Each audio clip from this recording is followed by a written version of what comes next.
Did Calypso really love Odysseus? The Odyssey explained.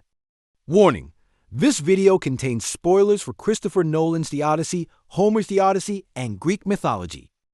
One of the most emotional questions in Christopher Nolan's The Odyssey isn't about battles or monsters, it's about love.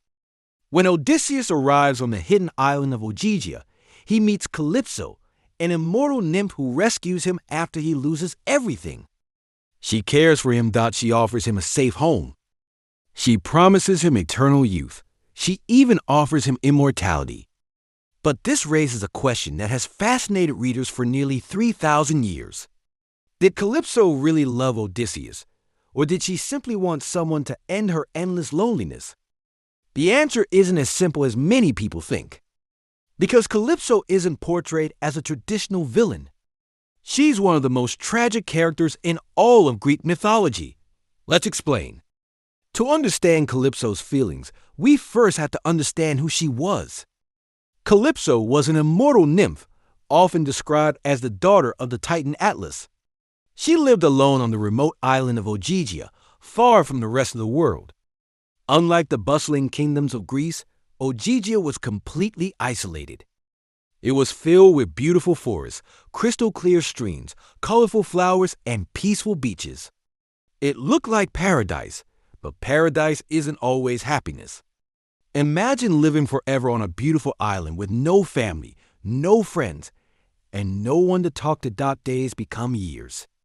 Years become centuries. Eventually, loneliness becomes part of who you are. That was Calypso's life. Then everything changed. After Zeus destroyed Odysseus' final ship as punishment for his crew's actions, the exhausted king drifted across the sea alone. He had lost every one of his companions. He had survived storms, monsters, and the wrath of Poseidon. When he finally reached Ogygia, he was barely alive. Calypso found him on the shore and saved him. She gave him food, shelter to recover. As the days passed, Calypso began to admire the man she had rescued. Odysseus wasn't just another traveler. He was determined to survive despite everything he had endured. Slowly, admiration turned into love. At least, that's how Calypso saw it. She wanted Odysseus to stay with her forever. She wasn't interested in a short romance. She dreamed of spending eternity together.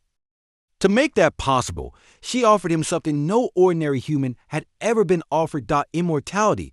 She promised that he would never grow old, never become weak, never die. Imagine receiving that offer after 20 years of war and suffering. For many people, it would have been impossible to refuse. Yet Odysseus said no. Not because Calypso wasn't kind, not because Ogygia wasn't beautiful, but because his heart still belonged to someone else. Every day, Odysseus walked to the shore and looked across the sea. He thought about Penelope. He wondered whether his son, Telemachus, still remembered him. He longed for Ithaca. Even while living in paradise, he felt incomplete. Homer makes this point very clear. Odysseus is often described sitting beside the sea, weeping as he watches the waves.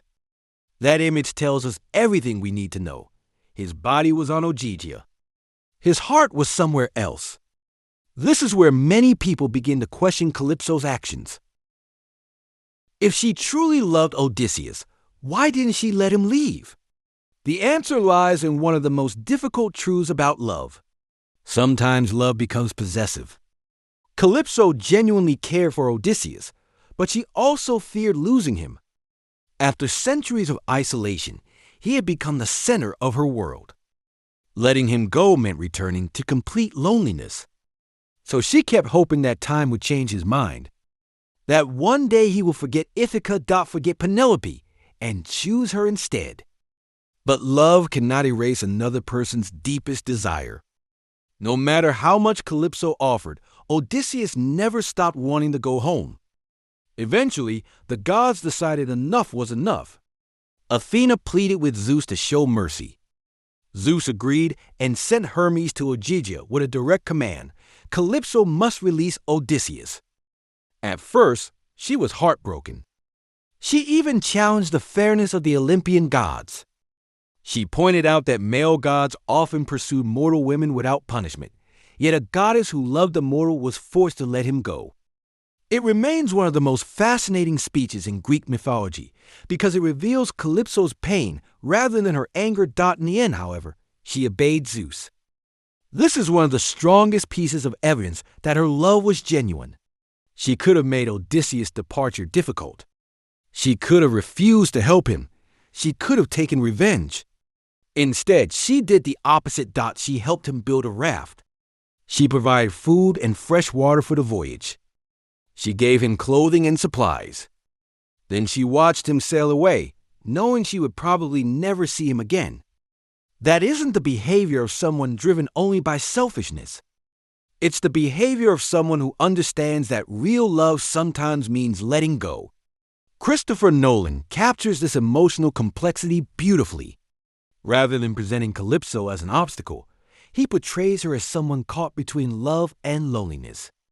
She isn't trying to destroy Odysseus. She simply cannot imagine returning to the empty life she lived before he arrived. That's why audiences continue debating her character even today. Some believe she imprisoned Odysseus.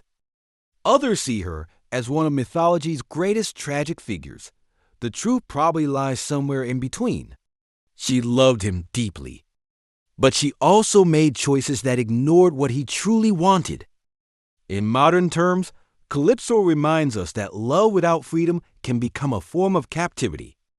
No matter how sincere our feelings are, we cannot force another person to return them. Perhaps that's the real lesson of her story. Odysseus chooses Penelope, not because Calypso is unworthy, but because love is built on shared commitment, trust, and the life he left behind in Ithaca. Calypso offered him eternity. Penelope gave him a reason to come home. That difference changed the course of the entire epic. So, did Calypso really love Odysseus? Yes, she almost certainly did. But her love was mixed with loneliness, hope, and the fear of being alone again. In the end, she discovered one of the hardest truths anyone can face. Real love cannot be forced. It can only be freely chosen. What do you think? Do you believe Calypso truly loved Odysseus? Or do you think she loved the idea of having someone to end her loneliness after centuries of isolation? I'd also love to hear your opinion on one more question. If Odysseus had never married Penelope and had no family waiting in Ithaca, do you think he would have accepted Calypso's offer of immortality and stayed with her forever? Share your thoughts in the comments below. I always enjoy reading your theories and discussing these timeless stories with you. If you enjoyed this video, don't forget to like this video, subscribe to the channel, and turn on notifications for more of the Odyssey Explained videos, Greek mythology stories, hidden details, character breakdowns, and Christopher Nolan analysis. Thank you for watching, and I'll see you in the next video.